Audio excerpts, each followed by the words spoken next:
I highlighted a couple of specific human service programs that are being cut. So teen parent services cut by 67%, domestic violence shelters 19%, addiction and treatment, child care services, one of my favorites, cut that by 53%. So you're a single working parent and you need a safe place to put your kids so you could go to your job. We're not going to support that. We're going to support it at a level 50% lower than last year. So you think a lot of these single working parents, mostly moms, let's just be honest about it, are going to keep their jobs, or are they going to stay home with their kid? It's a brilliant piece of public policy right there. So for those of you who care about education, and I know we have one of the volunteer educators in our room, the Regional Office of Education Superintendent, and it's great that you took that. And I think that's going to be their school funding solution, just make all teachers go to volunteer capacity, and that saves a ton of money. And you know, you're supposed to be selfless. Don't we hear that? Teachers are supposed to be selfless, so come on. Kick it back into the kiddie. You don't need the money. You just love the kids. You just want to teach. All right, so the differential in K-12 funding is appalling to me. From 2000 to 2012, you adjust for the appropriate inflation metric, which is the ECI, and you can see it's close to a $600 million cut, which is just about as poor public policy as you could have. There's been a huge national study done that shows the only states in America that over the last 3 decades have increased their personal income at a rate greater than inflation, and their neighboring states and their rate of share GDP, so real competitive growth in personal income, significantly ramped up their investment in pre-K through 12. The only states. Everybody else fell behind. Because in the modern economy, high-paying jobs are very much tied to high-skilled workers. We don't get that, though. So the differential, do you all know who EFAB is? EFAB is something called the Education Funding Advisory Board. It's a nonpartisan board that looks at the actual cost per kid of a basic quality education. By the way, not a bells and whistles education, not a Cadillac, but a really good running Ford or Chevy, okay? They look at that and they say, here's what we should be spending per kid on our state's foundation level, which is the General Assembly's established minimum expenditure per kid. The difference between what EFAB recommended as the minimum amount you need to provide a basic education and what the state's foundation level actually was in 2000 was only $100.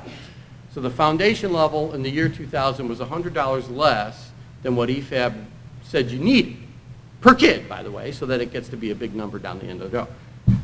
By 2012, the difference has grown to be almost $2,000 per kid. This is one way you can tie the cuts to the impacts you can expect. So one of my favorite criticisms that I hear of the public sector generally is how broken the public education system is. Anybody heard that criticism? Yeah, you have, haven't you? It's not broken.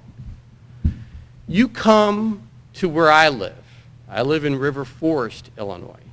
We don't have any poverty. We have a zoning ordinance against it, I think. And you come look at our public schools. It's a flat grant community. They are the envy of the world, as are the public schools in Wilmette and Barrington and you name the community, Winnetka.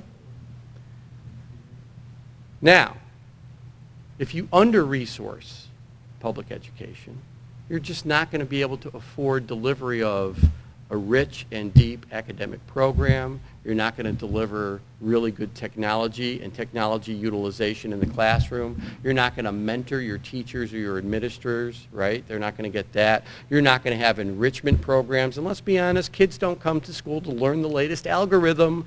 They get excited about going to school because of their art or music or sports or whatever they're into as we call extracurricular or enrichment. It's what gets the kids engaged, right? Can't afford any of that stuff. And in fact, in Illinois, we now know we're well behind. The cost of filling this gap per kid is $3 billion. We're $3 billion below the amount needed to ensure every kid just has a solid basic education. So the system is simply generating the outcomes we have funded it to generate. This isn't a chicken and the egg issue. This isn't about throwing money. I love that one. You throw money at the problem. Really? Is that what it is? Well, first of all, when you have a major problem in production of anything, whether you're in the private sector or the public sector, do you solve it by taking resources away? Does that make the problem go away? No. What you want to do is fund the cost of producing what you've desired to produce. It could be a car in the private sector. It could be a well-educated kid in a public school. So if you don't put the money in on the front end, knowing what the costs are to deliver a quality education, you're not going to get the outcome on the back end you want. It's the silliest argument. Just throwing money at the problem won't make it go away. You know, I agree. If we just threw money at it and they put it under a rock, it wouldn't help. They started hiring more quality teachers in math and science and technology. They got a richer academic program. They put more technology in the classroom. They stayed open later days. They had more enrichment programs. And magically, our outcomes would be better. All of those things cost more than what we're doing today. There's a disconnect.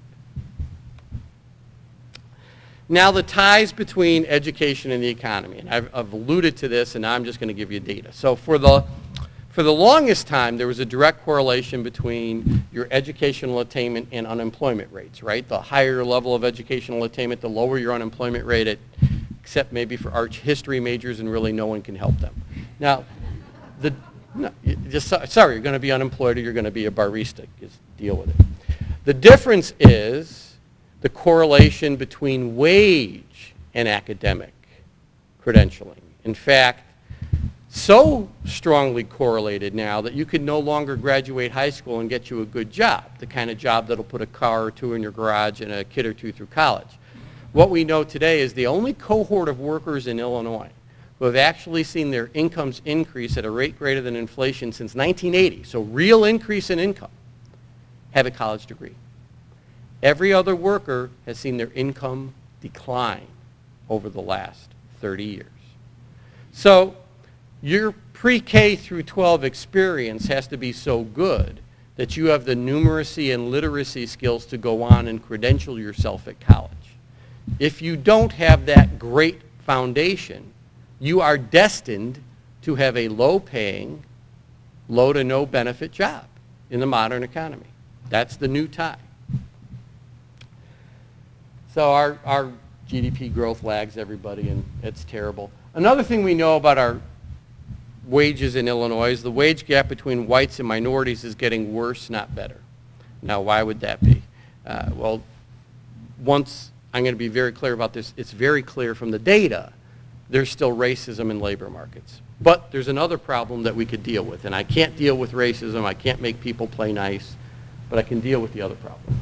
Number one, there's been a growth in the wage gap between whites and Latinos since 1980, and we stopped this in 2007 so it's not distorted by the Great Recession, right? So 39.7% growth in the wage gap between whites and Latinos. Now some of that is completely explainable by neutral labor market forces at play. You have an immigrant population that's willing to take low-paying jobs. You have English as a second language issue. So you have some stuff that would indicate lower paying jobs and maybe a growth in a wage differential between whites and Latinos. How about that growth in the wage gap between whites and blacks? 126% in Illinois. As far as neutral labor market forces, I got nothing. So that's where I say you can't walk away from the fact that we still have discrimination impacting labor markets. And by the way, it doesn't matter how you slice the data. So you compare folks that don't have a high school degree to each other. For example, before the Great Recession, whites without a high school degree had a very high unemployment rate of about 11.4%, which is very high. Blacks without a high school degree, 27% unemployment rate. If you flip it to the highest credentials, 4-year degree or greater, if you were white and you were in that category, 56% of you were in the top 5% of income earners.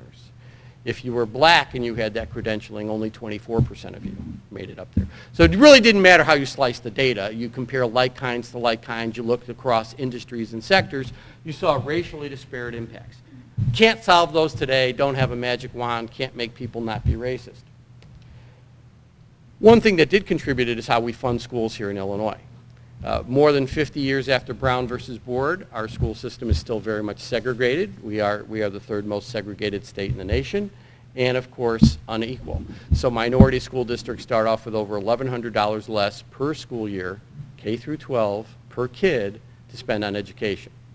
So for decades you single out a minority for an underfunded, not so good education. And remember, our overall funding level is about 2,000 less than adequate. And this is another 1,000 below that for these kids, okay? So this is really not so good. They're not going to be competitive with their white peers for going on and credentialing themselves in college, so they won't. And that'll show up in your wage data, and it has. So there is a correlation here.